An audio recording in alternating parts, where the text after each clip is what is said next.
Bismillahirrahmanirrahim. Assalamualaikum warahmatullahi wabarakatuh. Alhamdulillahi wa kafa wa salatu wassalamu ala rasulillahi mustafa wa ala alihi wa ashabihi ahli sidqi wal wafa. Asyhadu an la ilaha illallah wa asyhadu anna muhammadar rasulullah. Allahumma shalli ala Muhammad wa ala alihi wa ashabihi wa man tabi'ahum bi ihsan ila yaumiddin. Usikum wa iyaya nafsi bitaqwallah faqad fazal mu'minuna al-muttaqun haitsu qala ta'ala ya ayyuhalladzina amanu taqullaha haqqa tuqatih wa la tamutunna illa wa antum muslimun. Bapak-bapak, ibu-ibu, saudara-saudara yang insyaallah dirahmati oleh Allah Subhanahu wa taala. Alhamdulillah kita bersyukur kepada Allah Subhanahu wa taala atas limpahan nikmat dan karunia yang diberikan oleh Allah Subhanahu wa taala kepada kita. Yang pada malam hari ini Allah masih memberikan banyak sekali kenikmatan.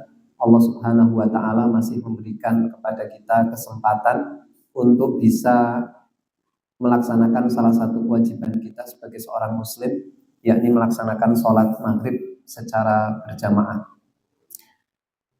Karena terkadang ada orang-orang yang memiliki kesempatan tetapi tidak memiliki kemauan. Sebaliknya ada orang yang punya kemauan tetapi tidak memiliki kesempatan untuk melaksanakan satu amalan kebaikan. Maka salah satu di antara nikmat besar yang diberikan oleh Allah Subhanahu wa taala kepada kita adalah nikmat kesempatan yang diberikan dan juga nikmat diperkenankannya kita untuk bisa melaksanakan amalan-amalan kebaikan tersebut. Di antaranya dengan Allah Subhanahu wa taala memberikan kesehatan kepada kita. Ya, dan malam hari ini sekali lagi saya minta maaf ya, karena ini jatahnya Mas Tulus ya, Ustadz Tulus, tapi tadi mendadak Mas Odi ke rumah ngabari kalau Mas Tulus hari ini berhalangan hadir karena sakit ya. Yang kemarin sebenarnya sudah kita konfirmasi ya. Ustadz Tulus besok jadwal jenengan insya Allah siap ya. Ternyata tadi jam berapa ya, habis asar ya, ngabari kalau beliau tidak bisa hadir di tengah-tengah kita karena sakit ya. Jadi nikmat sehat yang masih kita rasakan sampai hari ini ya merupakan nikmat besar yang diberikan oleh Allah Subhanahu wa taala kepada kita. Dan kemudian nikmat yang besar pula adalah ketika bisa memanfaatkan kesehatan itu untuk melakukan aktivitas kebaikan ya, karena kadang ada orang yang sebenarnya diberikan kesehatan oleh Allah tetapi ternyata kesehatannya itu tidak menjadikan sebagai satu fasilitas untuk melakukan amal kebaikan. Justru kesehatannya itu dianggap sebagai sesuatu yang bisa digunakan untuk melakukan amalan yang justru menjauhkannya dari Allah Subhanahu wa taala. Shalawat dan salam senantiasa tercurah kepada Nabiullah Muhammad sallallahu alaihi wasallam, kepada keluarganya, para sahabat, tabi'in, tabi'ut tabi'in, dan mudah-mudahan melimpah pula kepada kita selaku umat Rasulullah sallallahu alaihi wasallam yang insya Allah kita berusaha semaksimal mungkin mengikuti apa yang disabdakan oleh Allah Subhanahu wa taala, wa ma atakumur rasul fakhuduhu wa ma nahakum anhu fantahu. Ya, apa yang datang dari Nabi maka ambillah, wa ma nahakum anhu, dan apa yang dilarang oleh Rasulullah sallallahu alaihi wasallam maka kita tinggalkan. Ya, maka kita ini orang-orang yang insya Allah berusaha untuk itu ya. Belum maksimal tentunya ya, belum betul-betul melaksanakan dan belum betul-betul meninggalkan, tetapi setidaknya kita orang-orang yang senantiasa memperbaiki diri untuk bisa melaksanakan apa yang diajarkan oleh Nabi dan juga dilarang oleh Nabi kemudian kita tinggalkan, sehingga harapannya memang kelak kita akan mendapatkan kebaikan tidak hanya di dunia tetapi juga di akhirat. Bapak, Ibu, saudara-saudara yang insya Allah dirahmati oleh Allah Subhanahu wa taala, untuk malam hari ini kita akan membahas salah satu kaidah ya di dalam Al-Qur'an terkait dengan kaidah-kaidah pokok yang disebutkan oleh Allah Subhanahu wa taala di dalam Al-Qur'an berkaitan dengan hal-hal yang menyangkut pada pribadi ya, kemudian masyarakat ya, dan juga bagaimana seseorang berinteraksi dengan orang lain. Allah Subhanahu wa taala berfirman di dalam surat Al-Hajj ayat 40. Allah Subhanahu wa taala berfirman, "A'udzubillahi minasyaitonirrajim, wa la yansurannallahu may yansuruh." Sesungguhnya Allah pasti menolong orang yang menolong agamanya. Ya, di sini walayan surannallah, ya, menggunakan kata-kata walayan surannallah, artinya sungguh-sungguh Allah, gitu ya, bahwasanya pasti Allah itu akan menolong orang-orang yang menolongnya. Ya, mungkin ini seringkali menjadi subhat, gitu ya, menjadi subhat di kalangan kita. Masa Allah kok dadak ditolong, gitu ya. Wong Allah itu maha besar, Allah itu maha hebat, kok Allah harus ditolong? Allah itu nggak butuh ditolong dan lain sebagainya. Maka kita membahas ayat ini, ya, sekaligus kita menyampaikan apa yang ditulis oleh penulis di dalam kitab ini, ya, Qawaid Qur'aniyah, tentang surat Al-Hajj ayat 40, wala yansurannallahu may yansuruh, bahwasanya Allah pasti akan menolong orang-orang yang menolongnya. Yang pertama, penulis di sini menyampaikan bahwa hal yang pertama kali disampaikan oleh Allah Subhanahu wa taala terkait ayat ini adalah tentang pertolongan. Ya. Kenapa kok kemudian pertolongan ini disebutkan oleh Allah Subhanahu wa taala, ya, menjadi poin penting bahwa Allah akan menolong orang yang menolongnya. Ya. Penulis di sini menyampaikan bahwa karena pertolongan adalah kata yang semua orang pasti menginginkannya. Ya, terus sedaya tiyang niku mesti butuh ditolong. Ya. Sehebat-hebatnya manusia, pasti dia butuh pertolongan orang lain. Ada masa di mana seseorang itu berada pada posisi dia membutuhkan pertolongan orang lain.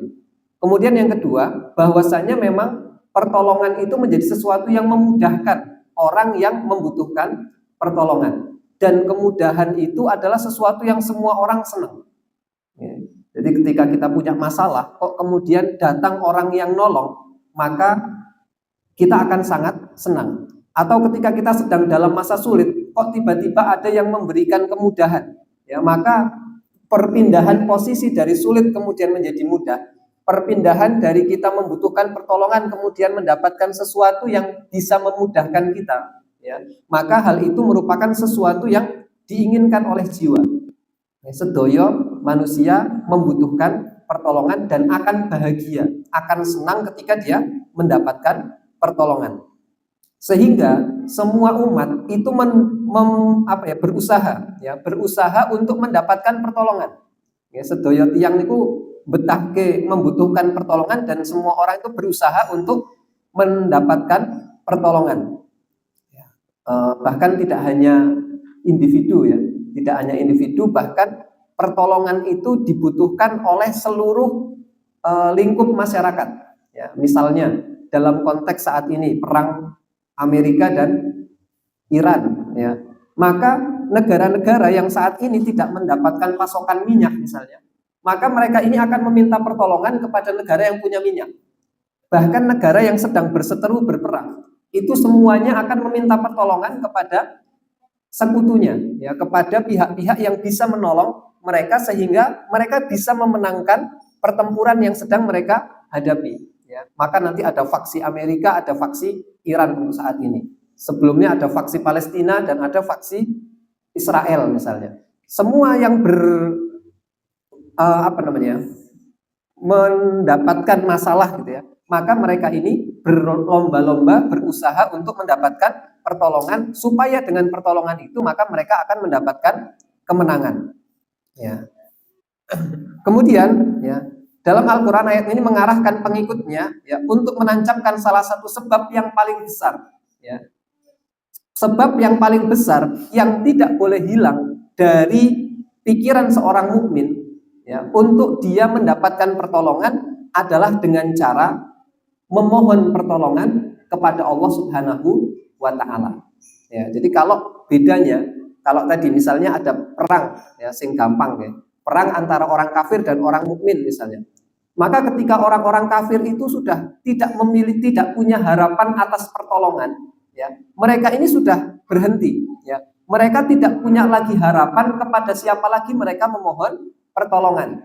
Tetapi dalam konteks ayat ini, wala yansuranallahu may yansuru, ya, bahwasanya Allah pasti menolong orang-orang yang menolong agamanya.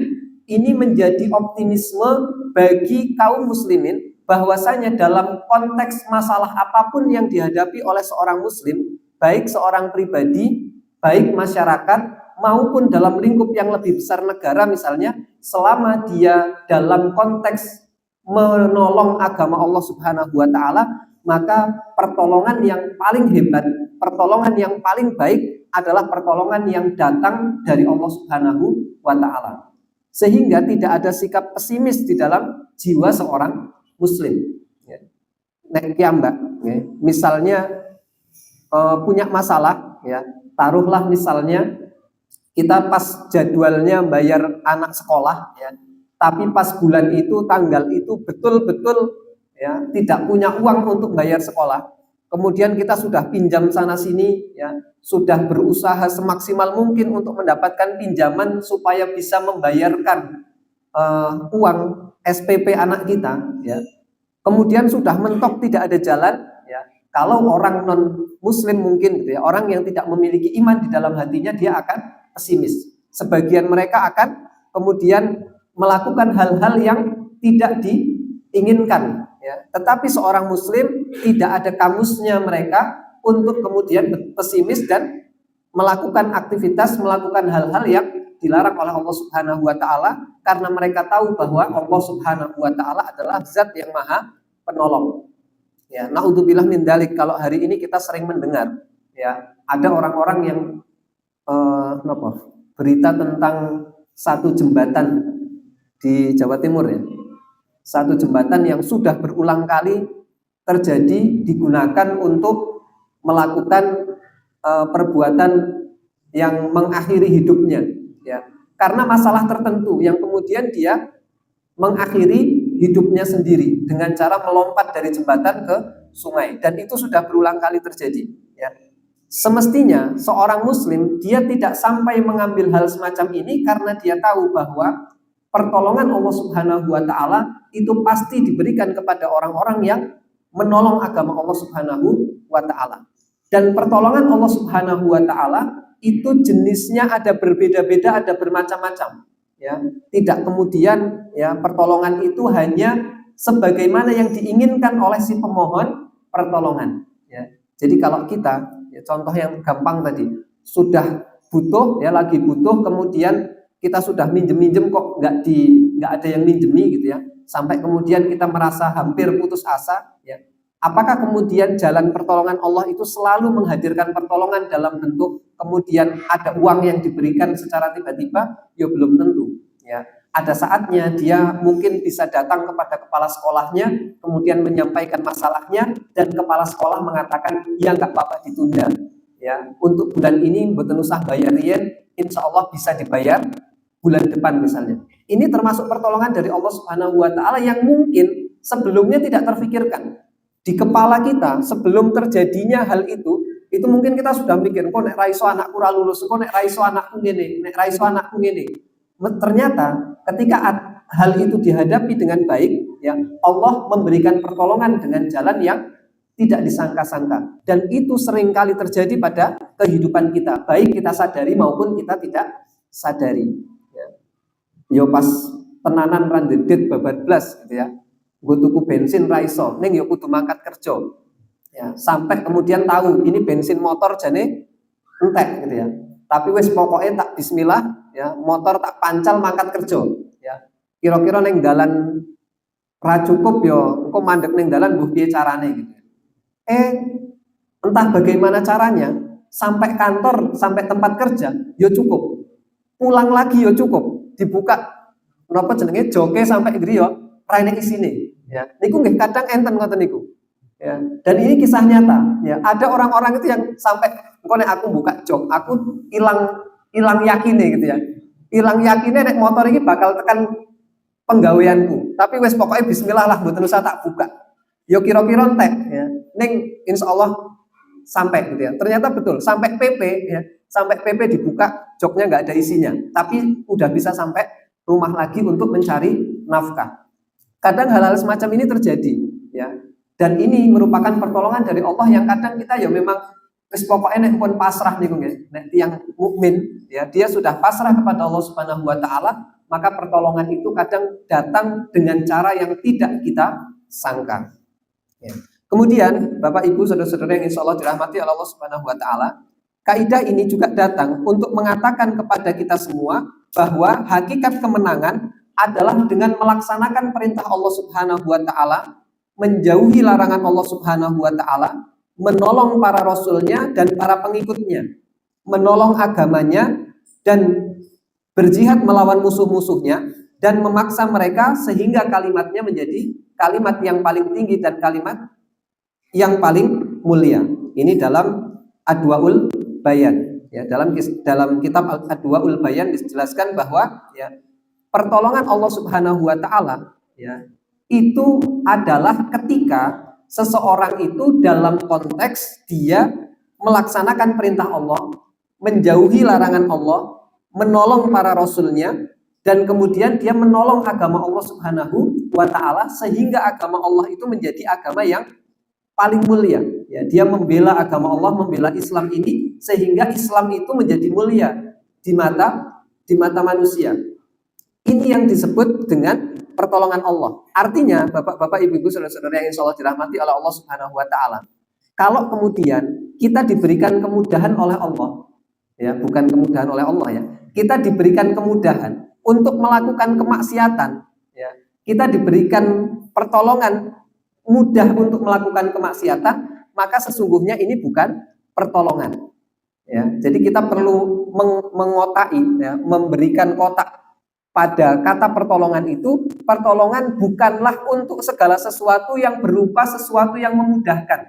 Tetapi yang dimaksud dengan pertolongan di dalam Al-Quran adalah ketika pertolongan itu dibingkai dengan sesuatu yang mengikuti agama Allah Subhanahu wa taala, melaksanakan perintah Allah Subhanahu wa taala dan menjauhi larangan-larangan Allah Subhanahu wa taala. Maka bukan disebut dengan pertolongan ketika seseorang itu diberikan pertolongan oleh seseorang untuk melakukan keburukan. Ya, jadi, wah, alhamdulillah ini aku ditulung karo koncoku. Jane aku meh ketangkep pas nyolong, ya. Ning mergo aku didelikne karo koncoku jadi aku ora ketangkep misalnya. Dalam hal-hal semacam ini, ya, ini tidak bisa dimaknai sebagai pertolongan dalam konteks Al-Quran. Karena konteks Al-Quran yang dimaksud dengan pertolongan adalah ketika seseorang itu mengikuti aturan Allah Subhanahu wa taala, melaksanakan perintahnya dan juga menjauhi larangan-larangan Allah Subhanahu wa taala. Ya, jadi sudah ada beberapa frame yang disampaikan oleh penulis. Yang pertama bahwa pertolongan adalah sesuatu yang dibutuhkan oleh semua manusia, baik individu, sosial maupun lebih lingkup lebih besar yaitu negara. Kemudian yang kedua bahwasannya pertolongan itu adalah sesuatu yang pasti diberikan oleh Allah Subhanahu wa taala kepada orang-orang yang beriman, ya. Kemudian yang ketiga bahwasanya frame, ya, bingkai dari pertolongan adalah ketika seseorang itu melaksanakan perintah Allah Subhanahu wa taala dan menjauhi larangan-larangan Allah Subhanahu wa taala. Ya. Kemudian di mana Allah Subhanahu wa taala berfirman dengan ayat ini? Ya. Ada dua ayat di dalam Al-Qur'an yang menyebutkan tentang kaidah ini, ya, yang menunjukkan sebab-sebab mendapatkan kemenangan. Ya. Yang pertama Allah Subhanahu wa taala ya berfirman, "Wa la yansuranallahu may yansuruh. Innallaha laqawiyyun aziz. Alladzina immakkannahum fil ardi aqamus shalah wa atuz zakah wa amaru bil ma'ruf wa nahau 'anil munkar walillahi 'aqibatul umur." Sungguh Allah pasti menolong orang yang menolong agamanya. Sesungguhnya Allah benar-benar maha kuat lagi maha perkasa. Orang-orang yang jika kami teguhkan kedudukan mereka di muka bumi, niscaya mereka mendirikan sholat, menunaikan zakat, menyuruh berbuat ma'ruf dan mencegah dari perbuatan yang mungkar. Dan kepada Allah lah segala urusan itu dikembalikan. Surat Al-Hajj ayat 40 dan 41. Ya, ini ayat yang menerangkan tentang pertolongan Allah Subhanahu wa taala. Dalam dua ayat itu, di dalam surat Al-Hajj ayat 40 dan ayat 41, Allah itu akan menjanjikan pertolongan bagi orang yang menolong agama Allah dengan sebuah janji yang dikuatkan dengan beberapa penguat yang lain. Ya. Yang pertama yaitu penguat lafdiyah, ya, yaitu sumpah yang diasumsikan, karena asumsinya adalah wallahi layan suranallahu mayan suruh. Demi Allah, sungguh Allah pasti menolong orang yang menolong agamanya. Ya, di sini Allah menggunakan awalan lam, ya, dan akhiran nun dalam kata walayan suronna. Allah pasti akan menolong mereka. Yang kedua-duanya merupakan makna taukid, ya, makna penegasan. Ya, jadi kalau di dalam Al-Qur'an kata la itu tidak selalunya dibaca panjang, yang berarti tidak. Ya, kalau ini menjadi walayan suranallah gitu ya, maka la-nya itu berarti Allah tidak akan menolong. Tetapi di sini lamnya itu lam taukid, lamnya lam pendek. Walayan, ya, walayan suranallah, ya, walayan suranallahu. Tidak boleh dibaca walayan suranallahu. Ya, la-nya di sini adalah lam taukid, bukan lam nafi. Ya. Bukan lam peniadaan tetapi lam penegasan. Ya, kalau la-nya panjang itu artinya wala yansurannallah, Allah tidak akan menolong. Tetapi kalau lamnya pendek wala yansurannallahu, maka walanya la ini, la yang dibaca pendek ini tadi bermakna taukid. Allah sungguh pasti, ya. Mumpun sungguh ngangge pasti. Bahkan di sini diakhiri dengan nun di akhirnya. Walayan suranallah, ya, penulis di sini menyampaikan di depannya ada lam taukid dan di belakangnya juga ada nun yang menegaskan bahwa ini sesungguhnya pasti terjadi. Gitu. Terus empun sungguh ngangge pasti, sungguh Pak Supri pasti akan datang ke masjid.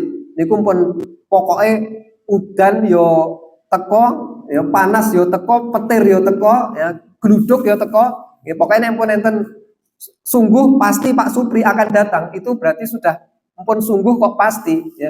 Wis pokoknya nek udan yo tetep teko. Tapi nek muga-muga Pak Supri teko, ya niku nggih dereng tentu dugi, ya. Tapi kalau sudah sungguh pasti niku ampun mesti dugi. Demikian juga dengan pertolongan Allah. Ya. Pertolongan Allah dengan mengatakan Allah berfirman walayan suranallah, itu adalah sebuah kepastian bahwasanya Allah itu akan benar-benar mendatangkan pertolongan bagi orang-orang yang menolong agamanya Allah Subhanahu wa taala. Ya, maka ini kita perlu berhati-hati betul ketika membaca Al-Qur'an. Ya, ketika membaca Al-Qur'an, kalau ada lam yang panjang dibaca panjang, kalau ada lam yang pendek dibaca pendek.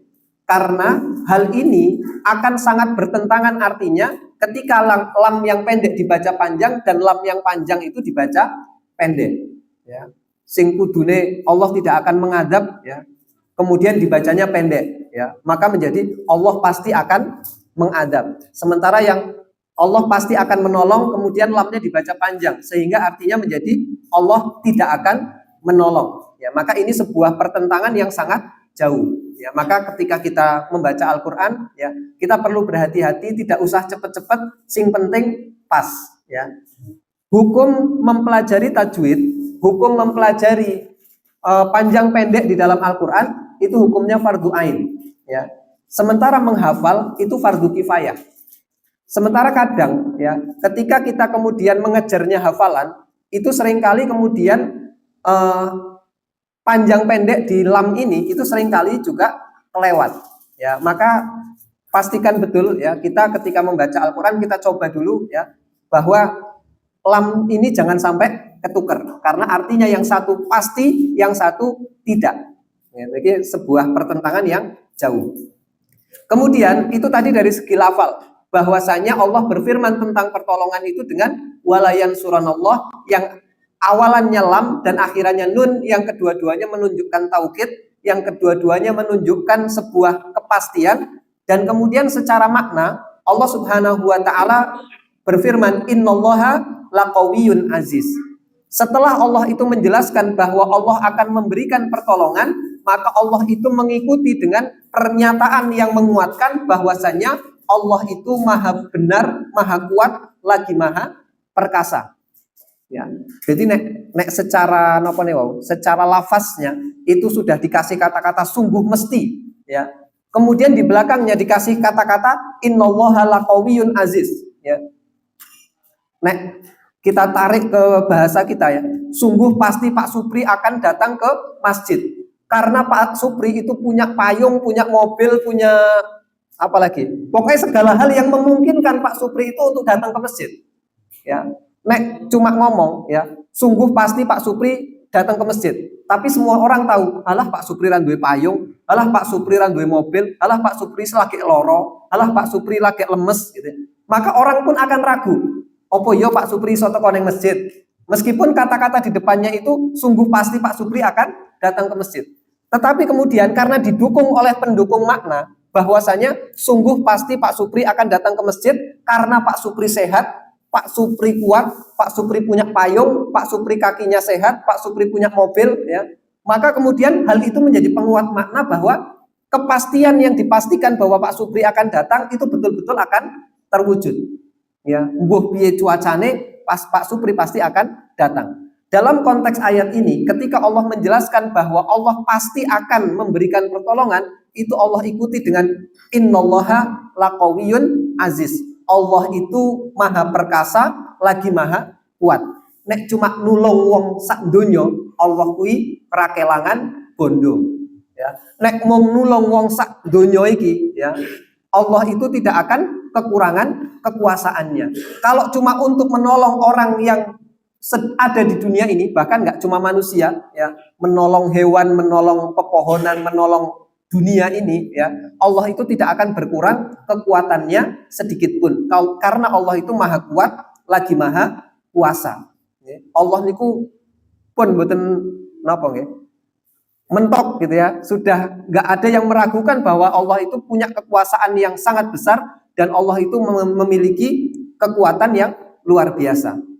Maka ini menjadi penguat makna bagi orang-orang yang memahami ayat ini, walayan suranallah mayan suruh, bahwa Allah itu pasti akan menolong orang-orang yang menolong Allah karena Allah itu memiliki kekuasaan dan kekuatan yang luar biasa. Ya. Dan semua kekuatan dan keperkasaan yang menentangnya itu akan menjadi kelemahan dan kehinaan. Ya, jadi lawan dari kekuatan dan kekuasaannya Allah adalah kelemahan dan kehinaan.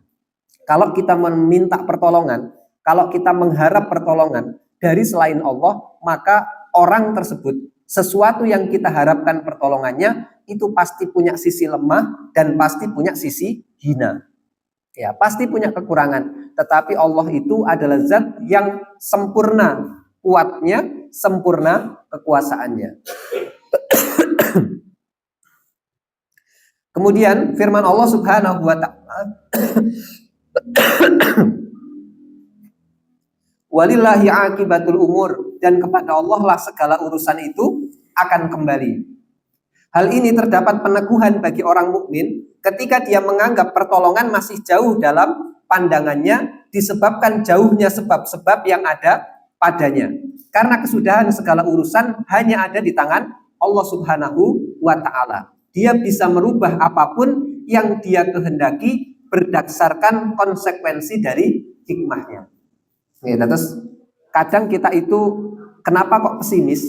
Ya, karena kita itu belum tahu sebab yang akan menjadikan kita itu mudah. Tidak tahu sebab yang akan menjadikan kita itu mendapatkan pertolongan. Tetapi ayat ini, walillahi akibatul umur, dan kepada Allah lah segala urusan itu kembali, menunjukkan bahwa Allah itu maha mampu untuk menyelesaikan segala macam masalah, dan akhir dari segala masalah itu ketika Allah sudah berkehendak untuk menyelesaikannya, maka Allah pasti akan menyelesaikannya. Ya, maka di antara doa ya, doa ketika kita sakit ya, Allahumma rabbanas adhibil ba'sa wasfi anta syafi la syifaan illa syifa'uk syifaan la yughadiru saqama. Ya, di antaranya ini ya, ketika seseorang sakit kemudian tidak ada lagi yang bisa menyembuhkan, ya, maka kemudian doa yang kita panjatkan kepada Allah itu, ya, doanya adalah Allahumma rabbanas, wahai Rob yang maha menciptakan manusia, ya, Allahumma rabban nas adhibil ba'sa, usirlah penyakit yang ada di dalam diriku, wasfi, sembuhkanlah penyakitku, wa anta syafi, dan engkau adalah penyembuh. Ya, terus nek ampun sedaya dokter kok mboten enten sing saged menyembuhkan penyakit, ya. Tetapi ketika Allah itu berkehendak untuk menyembuhkan penyakitnya, maka akhir dari penyakitnya itu, kalau Allah menghendaki kebaikan, maka penyakit itu bisa sembuh, karena sejatinya yang memberi kesembuhan adalah Allah Subhanahu wa taala. Yang syafi itu Allah, ya. Dokter kemudian perawat itu yang menjadi wasilah dari kesehatan. Tetapi yang memberikan kesembuhan adalah Allah Subhanahu wa taala. Orang yang tidak memiliki harta, kemudian dia bekerja, ya, maka pekerjaan itu adalah wasilah untuk dia mendapatkan harta. Sementara yang memberikan harta kepadanya adalah Allah Subhanahu wa taala. Sehingga rezeki berupa harta yang dimiliki oleh seseorang itu sudah sesuai dengan takaran Allah Subhanahu wa taala, ya. Rezeki itu tidak akan tertukar, ya. Meskipun pedagang es teh jumbo di UMS ini ada ratusan, maka rezeki setiap tukang es teh jumbo niku nggih beda-beda, ya. Sedaya nggih angsal rezeki, mboten terus nglumpuk teng sak warung kok terus sing 99 ra itu rezeki nggih mboten, ya. Sedaya dibagi rata oleh Allah Subhanahu wa taala, meskipun ada yang banyak, ada yang sedikit. Tetapi rezekinya itu tidak akan tertukar, karena Allah lah yang menentukan, ya. Walillahi aqibatul umur, dan kepada Allah lah segala urusan itu akan kembali. Yes, pokoknya nek pun pasrah kalih Allah, ya, maka segala sesuatu itu urusannya ada pada Allah Subhanahu wa taala. Penggalan ayat yang mengandung kaidah ini dirangkaikan setelah penggalan ayat walaula rafa'allahu nasa ba'dhum bi ba'din, dan sekiranya Allah tidak menolak keganasan sebagian manusia dengan sebagian yang lain, ya, tentulah telah dirobohkan biara-biara Nasrani, gereja-gereja, rumah-rumah ibadah Yahudi, dan masjid-masjid yang di dalamnya banyak disebut nama Allah Subhanahu wa taala.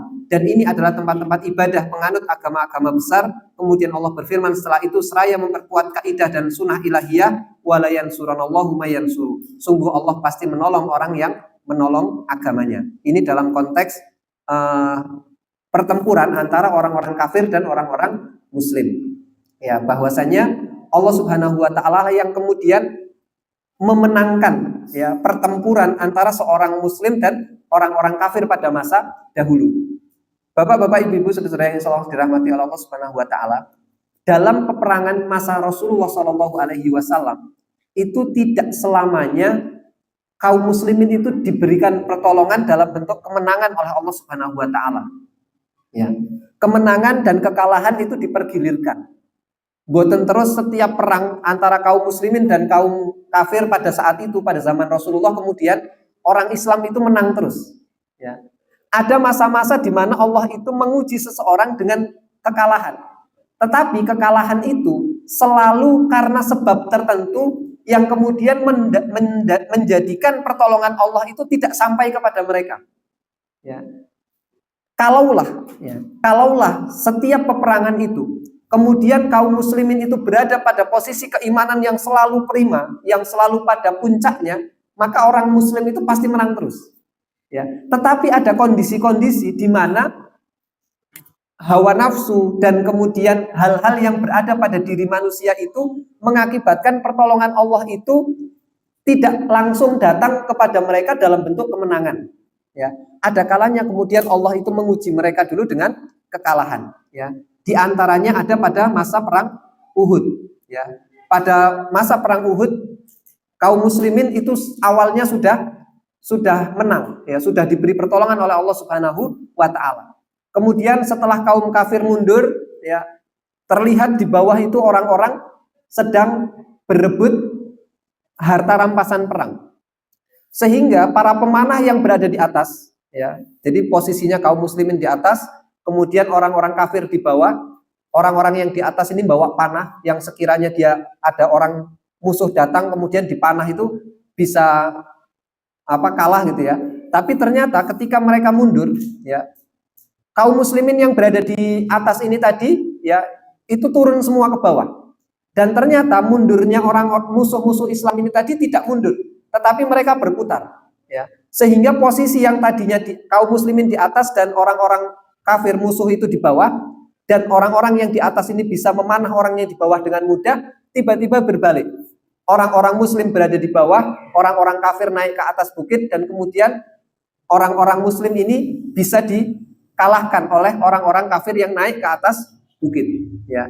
Maka ini bukan kemudian wah berarti Allah nggak ngasih pertolongan, bukan, ya. Tetapi pertolongan Allah Subhanahu wa taala itu datang ketika juga dilakukan karena ada sebab-sebab tertentu yang menjadikan memang Allah itu mendatangkan pertolongan, ya.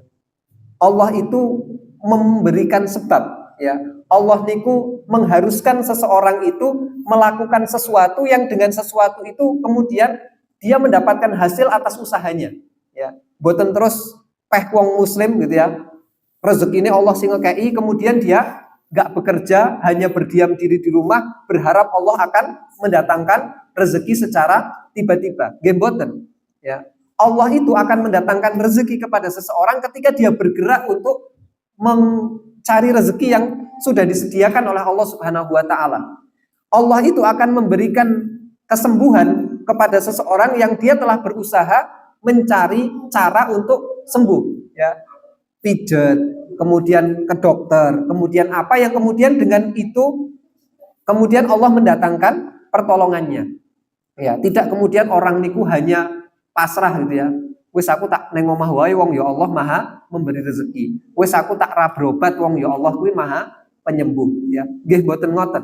Ada sebab-sebab yang harus dilakukan sehingga pertolongan Allah itu pasti akan datang, ya. Ketika akan melaksanakan peperangan, ya, Rasulullah, ya, ini Rasulullah, ya.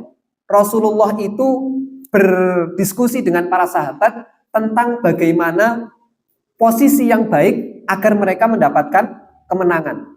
Ya, Pak Tugio sing tentara mungkin pernah berada di medan perang mungkin gitu ya.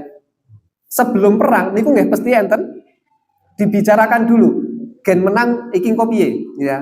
Oh, posisi kita di sini, posisi kita di sini, ya.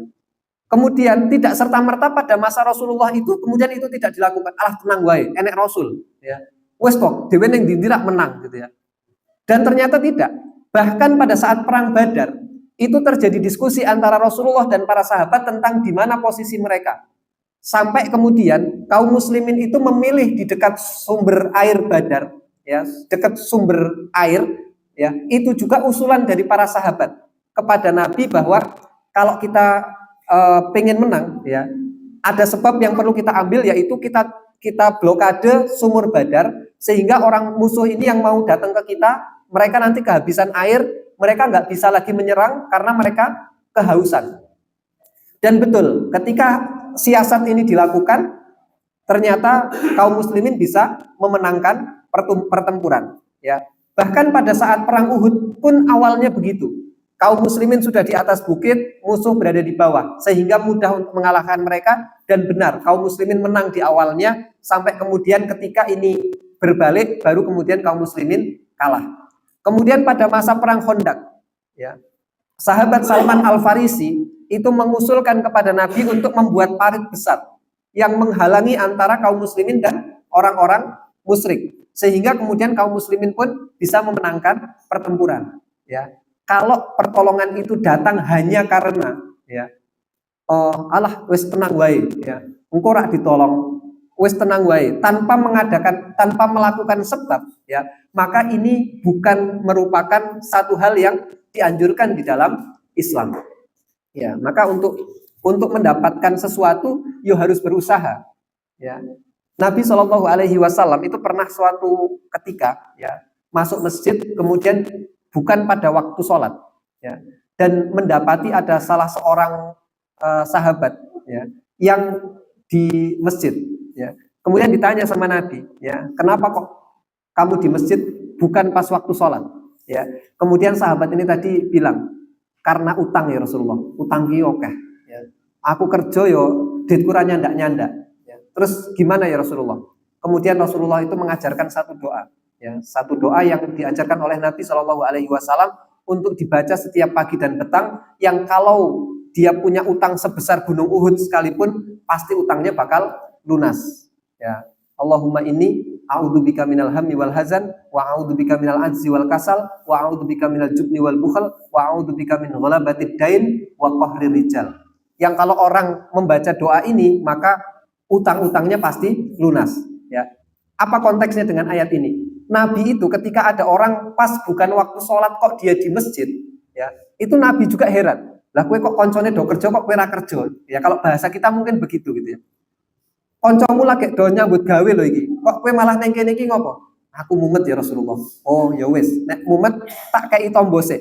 Tak kasih doa ya. Tapi setelah itu ya kerja gitu ya. Bukan kemudian udah kamu di sini aja baca doa ini nggak usah kerja. Ya enggak ya. Nabi itu memberikan doa itu ya karena melihat ada seseorang yang kok iki di masjid aja ya, kok dia berdiam diri di masjid saja gitu ya. Padahal orang-orang yang lain sedang bekerja ya. Sehingga kemudian Nabi itu merasa ada yang aneh ya. Maka Bapak-bapak, Ibu-ibu, saudara-saudara yang sholat dirahmati Allah Subhanahu wa taala, ini mungkin perlu kepekaan kita juga gitu ya. Nek pas mboten wayahe sholat kok enten sing tang masjid ngoten nggih kita ngerti gitu ya. Pak No ngopo kok ning masjid wae. Lagi galau apa to. Kayane yo nek cuma kekurangan mangan yo ora, supermi yo enek. Nek Pak No kan beda. Iya, jadi kadang memang kita perlu ada hal-hal semacam itu. Apalagi ya terutama masjid ya. Masjid ini mungkin malah Pak No niki sing tugasnya Pak No ngoten nggih. Nek enten tiyang sing dugi teng masjid kok mboten pas wayah salat kok ketok nangis gitu ya. Mungkin Pak No sing kedah nyedaki ya. Mbak ngopo to Mbak Mbak Mas ya. Nek Mbak mboten. Nek Mbak langsung diparani biasanya. Mas nopo Mas? Nopo dereng makan siang gitu ya. Kemudian ditawari makan siang gitu ya. Nek Pak Non ini pun ngoten ya. Ada yang biasanya orang datang ke sini habis maghrib kok ra mulih-mulih nganti isya digaweke mie digaweke Pak Non, Masya Allah ya. Ya memang kudune ngoten ya.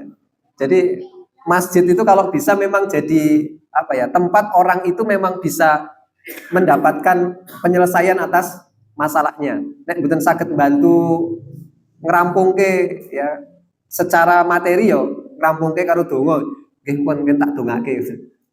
Tak minimal tak dongane. Nek dereng mam nggih minimal tukoke sate nek Pak No ya. Napa damelke mie ya. Saniki kan do ngoten ya.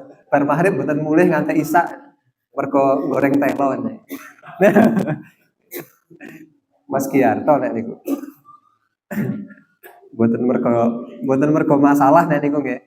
Mergo lagi pengen goreng telo ning masjid ae. Kemudian lanjutnya ya. Tadi ayat ini ya, kaidah ini menyebutkan bahwa walayan suranallahu mayan suruh. Sungguh Allah pasti menolong orang yang menolong agamanya. Nah, kemudian pertanyaan tadi, ya, ngopo kok Allah itu harus ditolong? Bagaimana cara menolong Allah? Apakah Allah itu perlu ditolong? Ya, maka penulis di sini mengatakan, ya, bahwasanya Allah itu ditolong dengan sesuatu yang lebih besar daripada menampakkan syiar-syiar yang cara menolong Allah itu diantaranya adalah dengan menampakkan syiar-syiar yang telah disampaikan oleh Allah Subhanahu wa taala. Pripun carane menolong Allah? Yang pertama tadi di dalam rangkaian ayat di dalam surat Al-Hajj ayat 40 dan 41. Alladzina immakannahum fil ardi aqamus shalah. Terus cara menolong Allah yang pertama supaya kita ditolong itu adalah dengan melaksanakan sholat. Terus nek kiambak niki sholat ya, tiang sing nindakaken sholat, insya Allah kita termasuk orang yang akan ditolong oleh Allah Subhanahu wa taala. Saya sering menyampaikan mungkin ya beberapa kali, kalau kita berpisah dengan anak kita, misalnya anak kita pergi merantau kemana gitu, sudah berpisah dengan kita, selama kita bisa memastikan bahwa anak kita itu sholat, maka nggak usah khawatir, insya Allah Allah akan menolong anak kita yang sholat. Tapi kita perlu khawatir ketika kita berpisah dengan anak kita merantau jauh dan kita tahu anak kita nggak sholat. Kira-kira ono pora sing menolong dia. Maka yang perlu kita ajarkan kepada anak kita ketika kita mau berpisah dengan mereka, ketika anak kita mau merantau, mau berpisah rumah dengan kita harus memastikan dalam anak kita, ya dalam diri anak kita, apakah nantinya setelah berpisah mereka menjadi orang-orang yang tetap menegakkan sholat. Selama mereka menegakkan sholat, pun toh, mboten usah khawatir, meskipun tidak setiap hari nelpon, meskipun tidak bahkan setiap bulan nelpon, bahkan mungkin tidak setiap hari nelpon, selama kita meyakini bahwa anak kita masih sholat, insya Allah masalah apapun yang mereka hadapi, Allah pasti akan memberikan pertolongan kepada mereka. Ya, dados niki jadi napa jenenge? Dados modal sing kedah kita sampaikan kepada anak-anak kita, le nduk, aku ra iso modali kuwi apa-apa. Ning kue sholat, kue ngelakoni sholat, kue wis menenangkan hati Bapak. Karena ketika kamu pergi dan kamu dalam kondisi melaksanakan sholat, maka Bapak yakin pertolongan Allah pasti akan datang kepadamu kapanpun kamu mendapatkan masalah. Kamu kerja dan kamu sholat, ya, maka nggak ada masalah dalam pekerjaanmu yang tidak akan diselesaikan oleh Allah Subhanahu wa Ta'ala selama kamu sholat. Kamu di perantauan dan kamu sakit, selama kamu sholat, maka penyakitmu pasti insya Allah akan disembuhkan oleh Allah Subhanahu wa Ta'ala. Yongko barkui mulih rapopo, gitu ya.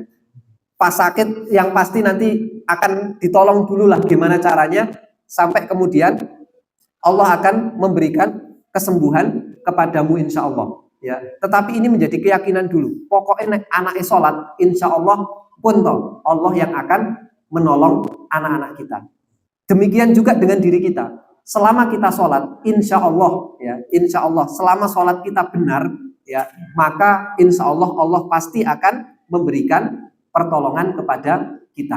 Ya, kalau sekarang mungkin masih ada masalah-masalah, ya manusiawi, ya masalah itu. Tetapi Allah pasti akan menyelesaikan permasalahan kita itu dengan lantaran kita masih melaksanakan perintah Allah dalam melaksanakan sholat. Ya, ini salah satunya. Ya, masih ada yang lain-lainnya. Wallahu a'lam bishawab karena sudah isya. Ya, tapi yang terpenting bahwa sholat ini merupakan bentuk pertolongan kita kepada Allah. Sehingga dengan sholat ini maka Allah akan mendatangi kita dalam bentuk pertolongannya. Ya, demikian. Kurang lebihnya mohon maaf. Subhanakallahumma rabbana wa bihamdika asyhadu an la ilaha illa anta astaghfiruka wa atubu ilaik. Assalamualaikum warahmatullahi wabarakatuh.